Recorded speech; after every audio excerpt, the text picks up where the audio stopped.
Ever wondered what would happen if a penguin from the icy South Pole somehow ended up on the ancient Silk Road? Well, meet Pip, a very lost, very confused, but very adventurous penguin who's about to turn the desert upside down. Our story begins with Pip trying his best to blend in. He spots a camel, the ship of the desert, and thinks, perfect disguise. But being a penguin, he hops on backward. To the traders, he's not a penguin at all. He's a new, exotic creature, half bird, half snowball. They start bidding on his magical sliding powers, especially since the camel can't stop sneezing every time Pip slides off its hump. Next, Pip discovers silk. He's never seen anything so shiny. He mistakes it for shiny fish skin and, naturally, wraps himself in a bolt of golden silk. He then struts through the market, waddling with the confidence of a supermodel. The crowd goes wild.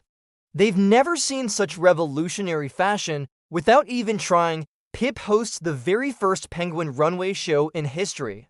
The crowd cheers, vendors throw flowers, and Pip just thinks they're all very excited about his new shiny coat. One day, Pip finds a compass. Aha! He chirps to himself, a fish detector. He spends the entire day chasing the needle, convinced it's pointing to a hidden oasis teeming with fish. He waddles this way and that, leading a whole caravan of merchants with him. Miraculously, by pure, fish-fueled luck, he leads them exactly where they needed to go. They hail him as the divine navigator of the north, completely unaware he was just looking for a snack. But the desert heat is getting to our little hero. Pip misses the cold. So he builds a tiny market stall out of salt blocks, calling it Pip's chill zone. It's his own mini igloo in the middle of the scorching sun. The silk traders are amazed. They realize it's the perfect way to keep their delicate fabrics cool. And just like that, Pip accidentally invents ancient air conditioning. His adventures continue at a Chinese tea house where he discovers dumplings.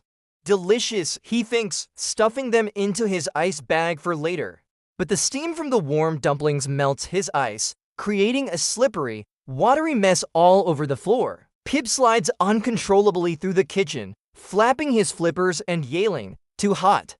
Too hot!" Penguins don't steam. The patrons erupt in applause, thinking it's the funniest comedy act they've ever seen. Of course, not everyone is friendly. A sly merchant tries to sell Pip as a rare snow phoenix. Thinking fast, Pip pretends to breathe icy fire by blowing cold air through his secret stash of fish. The merchant faints from shock, and Pip makes a quick escape, but not before grabbing all the camel snacks for the road. Feeling bold, Pip sees people flying beautiful silk kites and decides to make his own, shaped like a giant fish. A powerful gust of wind catches it and lifts him high into the sky. All along the Silk Road, people point and shout, the flying penguin has returned. His flight ends with a soft, if not slightly messy, crash landing in a cart full of spices. He comes up sneezing cinnamon dust everywhere, much to the amusement of the spice seller. Trying his hand at bartering, Pip offers a trader a perfectly round snowball in exchange for some silk. The trader, having never seen frozen water, is mesmerized by the frozen pearl of the gods and gives Pip 10 bolts of the finest silk. Pip waddles away, proud of his negotiating skills right up until his precious pearl melts into a puddle. Oops, hiding from a chef who thought he'd make a tasty dinner. Pip ducks inside a dragon costume during a festival parade. He ends up leading the whole procession, his clumsy penguin dance and constant slipping on the cobblestones making the dragon look more alive than ever. Everyone agrees it's the best dragon dance they've ever witnessed. Finally, exhausted and thirsty, Pip sits with a monk who's enjoying a pot of hot tea. In a moment of pure penguin instinct, Pip drops his last few ice cubes into the steaming pot to cool it down. They both stare, then cautiously take a sip. The monk's eyes widen.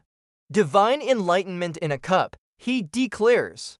And so, 1,000 years early, Pip the penguin invents iced tea. From fashion to navigation, our little penguin left his mark on the Silk Road, one happy accident at a time. Thanks for watching Pip's incredible journey. If you enjoyed his story, don't forget to like, subscribe, and hit that bell for more adventures. See you next time.